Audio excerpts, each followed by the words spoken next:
offensive rookie of the year. I know this one has been a pretty hot topic around the league. It's fluctuated pretty much between two people. But again, Tom, we'll start with you. Yeah, I agree that I think, in all honesty, I think you can only say two people.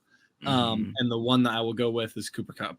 I think what you gave me a face. Rookie of the year, offensive rookie of the year, not player of the year. Face offensive player of the year. I was like, wait. Oh, all right. Well, Rams rookie Cooper Kupp. Dude's a freak. Right. Did you say offensive rookie? Yeah. All right. I just didn't hear.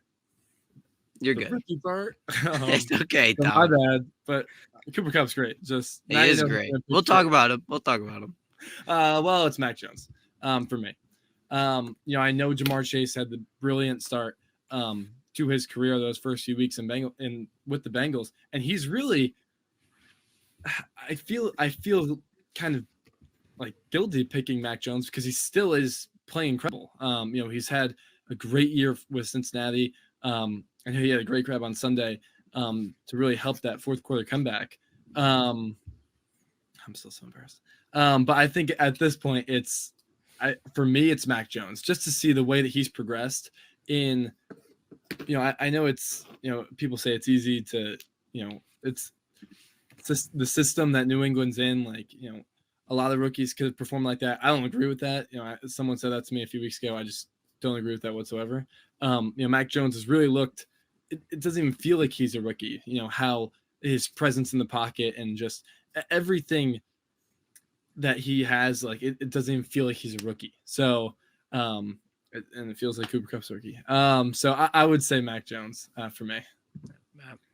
Yeah. So I've kind of gone back and forth between Mac Jones and MarrChase. Mac Jones has been super impressive. Kind of like what you said, Tom. Like I feel like he's not a rookie. Like when I watch him play, he doesn't look like a rookie, but neither does MarrChase in a way. Like, I think I'm still going to lean MarrChase because of the fact that MarrChase has just made the wide receiver position look easy. Mac Jones, this is not taking anything away from him, but he kind of just dinks and dimes a lot of the time, which is fine, especially for a rookie quarterback. You need to do that to, get a rhythm. But then he threw 3 passes in a game also. So I think that you have to take that into consideration a little bit.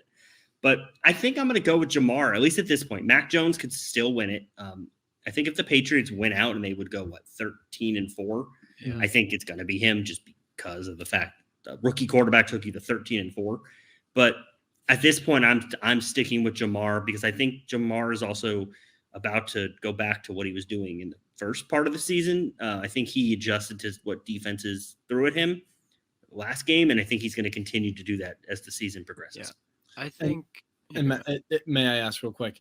It's funny that you mentioned the game against Buffalo for Mac Jones, and I asked that immediately after the game. Like, does this hurt his chances? So you do believe that it does in a sense? I think it has to a little bit because, Mac Jones he didn't do anything. Yeah. He got a participation trophy for being there. A little bit. He handed the ball off, but that was all their running backs and their offensive line.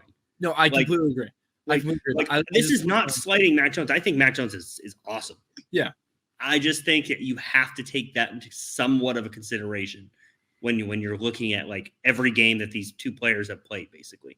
Yeah, and the only reason that I didn't know if I'd take too much stock into it because it's kind of out of his control in a sense. Yeah. So that's kind of why I was like, well, I think, I don't know.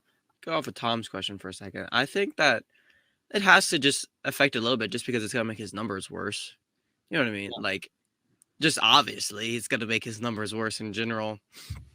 And, when he's not it's the reason it's so tough for me is because I feel like it has to be Mac Jones because, his team's sitting first in the AFC.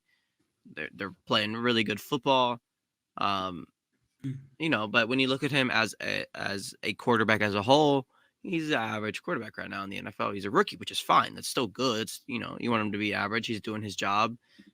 He's not out here doing the most impressive things necessarily, but he's doing his job. That's all you can ask for as a rookie quarterback. Yeah. So I think that's why I would give it to him because his team is having so much success. But the argument for Jamar Chase, kind of talking about Matt, that makes it so interesting is that, I mean, Jamar Chase just had a month where he wasn't very good. Like he just wasn't. That's not necessarily his fault. The defense has really adjusted to him. He's obviously been in his head about these drops or whatever again, but he leads the AFC in receiving yards. He leads the AFC in receiving touchdowns. So like when you look at him compared to other receivers, he's just as good as some of the best ones in the game already as a rookie. Yep. So it's just kind of, that's why it makes it tough for me, because like obviously Mac Jones isn't going to come in and be one of the best quarterbacks in the league. No rookie quarterback really does that. But Jamar Chase has come in and his numbers match some of the best receivers in the league, which is why the argument is so tough, which is why I think he still has a legit chance. And I think if the Bengals make the playoffs, I think Jamar Chase's odds go a lot higher because he's probably a big reason they made the playoffs. Yeah, I was going to say that actually. Like, there's a reason why it's awards for an entire season, right? Yeah. So, like, if these last 4 year. weeks, like Matt's projects, like if he does, regain a little bit of the success and domination that he had at the beginning of the season, if he does this during this 4-game stretch and Cincinnati makes the playoffs, then I mean the argument's more than valid, and he very likely could be the favorite. So yeah. And yeah, I think there's definitely a shot, just because, like you said, I mean, obviously, if he has that stretch of games where he's amazing again, he probably does, because Cincinnati get in the playoffs. Mac Jones may, you gotta see what he's gonna do too. I mean, he might struggle. He might do really good. I mean, I think at this point, it's Mac Jones by a little bit, but it's definitely not closed at this point in time. Not at all.